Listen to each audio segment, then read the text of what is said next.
আমরা প্রায়ই কিছু অধিকার করতে চাই, টাকা, সময়, প্রতিভা, এমনকি আমাদের জীবনও।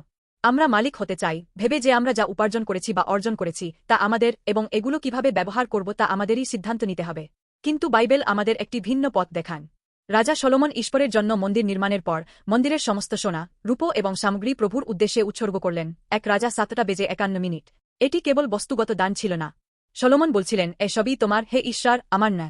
হিব্রু ভাষায় কাদেশ শব্দের অর্থ কিছুকে পবিত্র হিসেবে আলাদা করা, আমাদের সময়, প্রতিভা, সম্পত্তি ত্যাগ করা এবং সবকিছু ঈশ্বরের বলে স্বীকার করা। সলোমন মন্দিরটি নিজের গর্বের জন্য নয়, কেবল ঈশ্বরের মহিমার জন্য নির্মাণ করেছিলেন। এটি আমাদের গভীরভাবে প্রশ্ন করতে বাধ্য করে, আমাদের কাছে যা আছে, টাকা, সময়, প্রতিভা, তা কি সত্যিই আমাদের? না, এগুলো ঈশ্বরের দেওয়া উপহার যা তিনি আমাদের হাতে তুলে দিয়েছেন।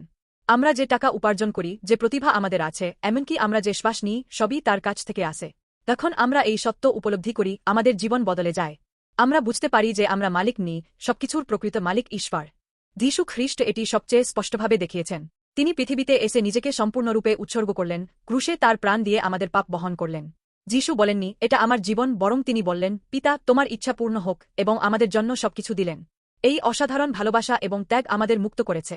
যীশুর কারণে আমরা আমাদের জীবন ঈশ্বরের উদ্দেশ্যে উৎসর্গ করতে পারি। তাহলে আমরা কি উৎসর্গ করব?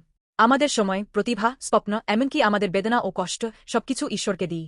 যখন আমরা স্বীকার করি যে আমরা আমাদের জীবনের মালিক নই, তখন একটি আশ্চর্যজনক ঘটনা ঘটে। আমাদের জীবন হালকা হয়ে যায়, আরও অর্থপূর্ণ এবং মূল্যবান হয়।